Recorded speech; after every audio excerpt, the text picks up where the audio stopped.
Salut les disciples de la boxe, c'est Jean-Charles, je suis à Casablanca, je vais me faire un bon petit déjeuner. Je suis sur un camp d'entraînement organisé par Boxing Culture, mais hier, j'ai eu une mauvaise nouvelle. Une mauvaise nouvelle qui donne le ton d'une année qui a été catastrophique pour la boxe. Et on va se baser un peu sur les événements de la boxe qui n'ont pas eu lieu ou qui ont eu lieu mais qui ont bidé. On va se référer aux chiffres de ma chaîne parce que ça donne un peu le ton des événements qui ont eu un intérêt pour le public français. Mais quand même, s'il n'y a pas trop de clics, ça montre bien que l'engouement n'est pas trop là. Donc l'année 2021, elle est dure. Elle est dure et là, la pire nouvelle, je pense, de cette année, franchement pour moi, c'est la pire nouvelle de l'année, c'est Errol Spence Jr. qui, juste avant son combat d'unification contre Manny Pacquiao, il devait défendre ses 2 ceintures et Manny Pacquiao, il a une ceinture WBA aussi. Donc on avait 3 titres en jeu. Manny Pacquiao, Errol Spence s'est annulé. Car Errol Spence, lors de l'examen médical avant combat, on a révélé qu'il avait un décollement de la rétine, une déchirure de la rétine. C'est un classique dans la boxe. Si vous êtes des pratiquants de boxe, vous savez quand vous allez faire l'examen oculaire, normalement votre médecin il vous a dit tout de suite la boxe c'est très mauvais, n'en fais pas. C'est le pire sport pour les yeux. Donc voilà, c'est une blessure qu'on peut soigner bien sûr. Donc il va se faire opérer et il pourra revenir d'ici quelques mois sur le ring normalement. Mais en tout cas, l'événement est annulé. Bien qu'on va remplacer Errol Spence Jr., c'est-à-dire qu'on va avoir le boxeur d'origine cubaine Ugas. Yordenis Ugas, il est très bien classé. C'est un bon boxeur. Il va donner un bon combat à Manny Pacquiao. Ça va être une belle opposition et franchement, ça sera un combat intéressant à voir. Mais c'est pas l'affiche qu'on attendait. C'est pas l'affiche qu'on attendait et cette année, on a besoin de belles affiches. Aujourd'hui, le grand public se désintéresse de la boxe. Il n'ira pas voir un Ugas contre Pacquiao. Malheureusement, ça ne suscite pas l'intérêt du grand public. Et on va revenir sur le fait de pourquoi le grand public se désintéresse de la boxe. Petit déj qui arrive. J'ai trop envie de voir ça. Je vais vous montrer un peu ce que j'ai pris là. Ça fait envie.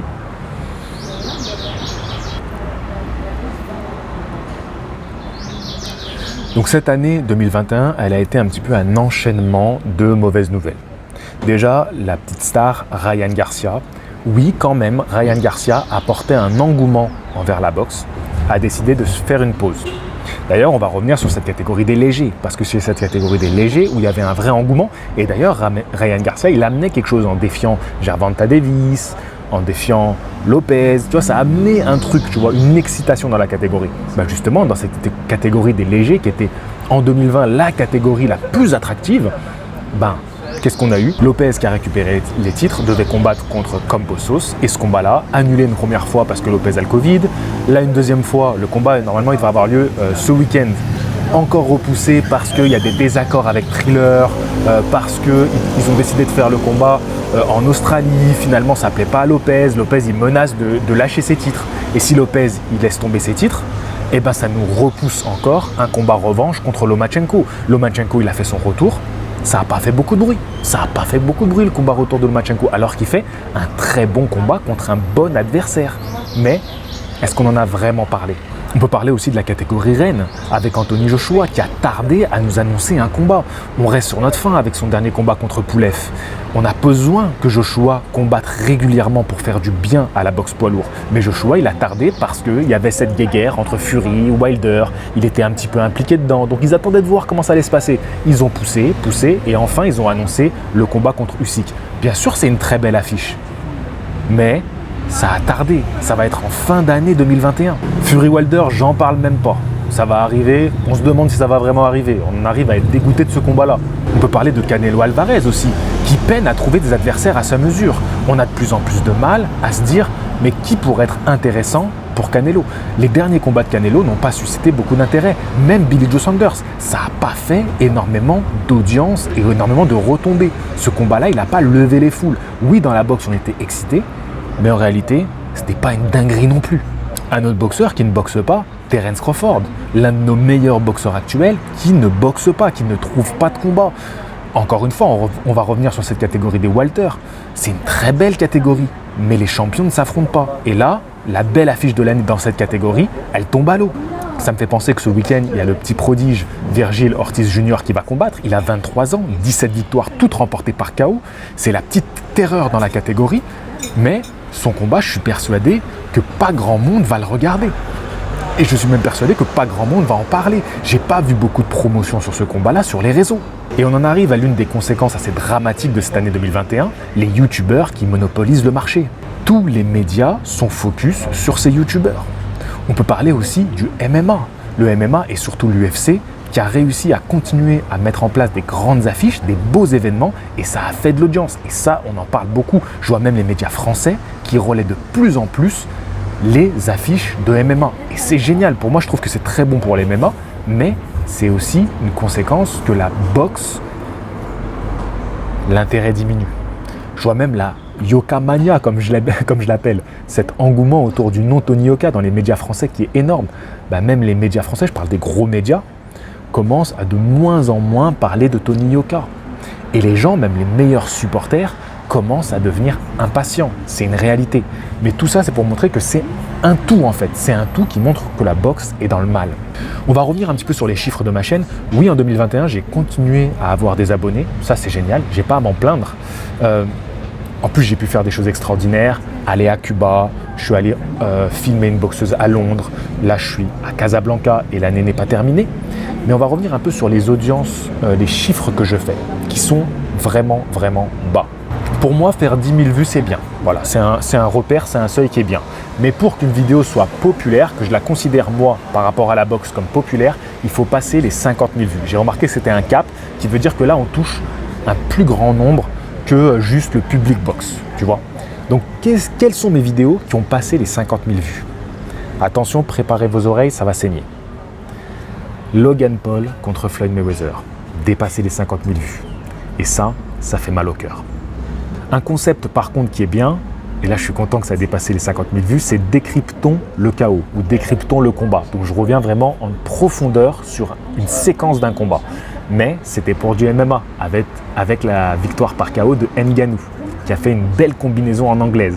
J'ai passé les 90 000 vues. Yoka Djeko qui a quand même fait des vues, que ce soit la réaction après combat avec Tony Yoka, donc c'était quand même quelque chose qui a fait plus de 120 000 vues, mais aussi la pesée, parce qu'il y a eu un événement qui a fait un petit peu le tour des médias, la gifle, donc forcément ça fait de l'audience. Ça a fait plus de 160 000 vues. Donc Yoka reste un nom qui fait des vues en France. Là où je suis content, c'est aussi mon concept, la première défaite de... J'ai fait Joe Frazier cette année qui a passé les 60 000 vues. Donc ça, je suis super content et il faudrait que j'en fasse un peu plus, c'est vrai. Ensuite, qu'est-ce qui a fait des vues? Pourquoi Thor Johnson va combattre Eddie Hall? Ça aussi, ça a fait du clic. Donc vous voyez quand même, on n'est pas vraiment dans l'actu box. Quand on regarde les grandes affiches box, les beaux événements box, qu'on regarde mes 2 vidéos réactions à des très très belles affiches, moi c'était pour moi les plus beaux combats. Canelo Sanders, la vidéo réaction, 29 000 vues, c'est rien du tout. Berchelt Oscar Valdez, un combat extraordinaire. 5000 vues la vidéo réaction. Quasiment personne ne s'est levé cette nuit-là pour regarder ce combat. Donc, quelle conclusion tirer de tout ça? C'est un peu compliqué, mais la conclusion à tirer, c'est que on a de plus en plus de mal, avec la boxe, d'attirer un public, un grand public. Je vous ai donné un petit peu les raisons qui font que les gens partent vers d'autres sports, mais qu'est-ce qui, selon vous, explique le fait que les belles affiches de boxe, parce que finalement, on a quand même eu des belles affiches, pas beaucoup, mais on en a eu, elles n'ont pas suscité l'intérêt du public. Et je me demande même si les combats Fury Wilder, les combats de Joshua qui ont tardé à être annoncés, le combat de Lopez qui est repoussé, le combat encore de Manny contre Errol Spence qui est repoussé, je me demande si c'est pas une stratégie de la part du boxing business de se dire on va laisser passer. On va laisser passer. Cette année, c'est une année morte. C'est une année morte. Les gens ne veulent pas voir de boxe. Ils ont d'autres préoccupations, le vaccin, voilà, tout ça, la pandémie, ça fait du mal aux gens. Ils veulent s'intéresser à autre chose, on les laisse et on reviendra plus fort en 2022. J'espère que c'est ça. J'espère que c'est pas tout simplement notre sport qui se meurt, comme le dit le capitaine Crochet. Il a fait une très bonne vidéo débat cette nuit, je crois, donc allez la voir. Moi, je suis quelqu'un qui essaie de rester quand même optimiste, donc j'espère que voilà, c'est une période, les gens vont pas bien en ce moment, c'est la réalité, les gens vont pas bien. C'est vrai, c'est dur pour tout le monde est stressé, tout le monde est angoissé. Ça a mis un grand coup cette pandémie. C'est pour ça que moi, c'est vrai que de voyager, ça m'a fait du bien parce que j'ai vu des gens, je suis revenu un peu à une certaine réalité, pas que le focus France, d'être toujours sur les médias, BFM, tout ça qui fait du mal, mais la conclusion, c'est que la boxe a du mal. Ah si, il y a une vidéo qui a bien marché, c'est la vidéo de Edgar Berlanga, qui a fait pas mal de vues aussi, qui a fait presque 70 000 vues, donc ça c'est cool. Donc voilà, je vous ai fait un petit retour sur moi, ma situation, le fait que ma chaîne, elle pâtit du fait que la boxe va mal. Vous voyez, je fais des vidéos un peu sur tout et ça nous permet de voir qu'est-ce qui suscite l'intérêt du public. Je continue à m'accrocher à des vidéos qui sont purement boxe, même si je pourrais passer mon temps à faire des vidéos qui font de l'audience. C'est un choix aussi personnel. Moi, si je fais 10 000 vues, je suis content. Voilà, je suis content. Tant que j'arrive à remplir le frigo à la fin du mois, c'est le plus important. Aujourd'hui, je devais sortir une vidéo avec Valentino, c'est un préparateur physique, donc elle sortira demain. Et on va faire aussi une FAQ avec lui, parce qu'il vous met en place des programmes d'entraînement pour boxeurs. Et ça, c'est vraiment très intéressant. Donc je pense qu'on fera aussi une vidéo FAQ avec lui qui sortira un peu plus tard. Je vous rappelle aussi que le 29 août, je serai à Bruxelles pour un très bel événement boxe avec justement le retour de Joël Tamboué-Djeko, donc le dernier adversaire de Tony Yoka. Je serai commentateur. Donc je suis très content d'aller en Belgique. Ça va être la première fois pour moi. Cette année, grâce à la boxe, j'ai voyagé. Donc Dieu merci, je suis en bonne santé. C'est la chose la plus importante. Et en plus, je peux faire des choses grâce à cette chaîne YouTube. Donc merci à vous d'être toujours là, à me soutenir, à me suivre. C'est grâce à cette communauté que j'avance. Et d'ailleurs, je vous écoute beaucoup, je lis vos commentaires pour m'adapter dans les vidéos que je dois faire. Mais je continuerai à traiter tous les sujets qui me plaisent. Et voilà, aujourd'hui, je pense que c'était une vidéo quand même intéressante à faire. La boxe, comment va la boxe? C'était un sujet, comment va la boxe? Eh ben, c'est un peu chaud. C'est très très chaud. À une 2021, aïe. J'allais oublier de vous dire fighting. Je vous dis à la prochaine. Fighting!